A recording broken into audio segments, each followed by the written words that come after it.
क्या दिल्ली पुलिस भर्ती में भी भारी स्कैम हो रहा है? पहले ये आरडब्ल्यू के अंकित सर का वीडियो देखिए। उसने बताया, उसकी कम्युनिकेशन हुआ शुभम से। हमारे यहाँ शुभम बैठा हुआ, मैं इसलिए कहीं अटक जाऊंगा तो आपसे पूछूंगा कोई बात।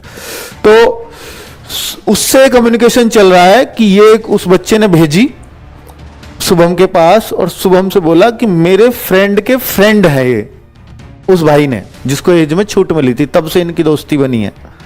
बोल रहा है मैं पूरा अटेम्प्ट ही नहीं किया था, पता नहीं कैसे 100 आ गया। है ना कमाल की बात, अटेम्प्ट ही पूरा नहीं किया, पूरे 100 में से 100 कैसे आ गया पता नहीं। ये वो बच्चा कह रहा है जिसके 100 आए, ये उस बच्चे के शब्द बताए हैं इसने। फिर इस पर किसी ने भेजा है, तभी तो ये फॉरवर्डेड आ रहा है। तो इसके 2 फ्रेंड ने भेजा होगा, ये फ्रेंड के फ्रेंड बता रहा है इसको। फ्रेंड का ये जानकार है, फ्रेंड तो हम इसको नहीं कहेंगे क्योंकि ये उस लाइब्रेरी में 1.5-2 महीने पहले ही ज्वाइन हुए हैं, ऐसा कुछ बताया उसने। भैया लाइब्रेरी में एक भैया है, अटेम्प्ट उन्होंने 92 किया था बट आए 96.75। इस मार्कशीट की बात कर रहे हैं ये, वो दूसरी है, इसमें 96.25 है। तो ये जो 96.75 वाला और 96.25 वाला है, ये दोनों बच्चों एक ही लाइब्रेरी के हैं। पर इस बच्चे की पुष्टि हुई है कि ये उस लाइब्रेरी का नहीं है। लेकिन इन 3 बच्चों को एक बात कॉमन थी कि ये तीनों बच्चों ने 1-1.5 महीने पहले ही, यानी जब एग्जाम दिया तभी ही क्या ज्वाइन कर लिया था, फिजिकल एकेडमी में ज्वाइन कर रखा है तीनों एक जगह। क्यों शुभम ऐसे ही है, तीनों ने एक ही जगह फिजिकल एकेडमी ज्वाइन कर रखी है, ऐसा उसने बताया। ठीक है, तो इनको पहले से श्योर था कि हमारा जुगाड़ फिट बैठा है, कोई दिक्कत नहीं है किसी भी तरह की।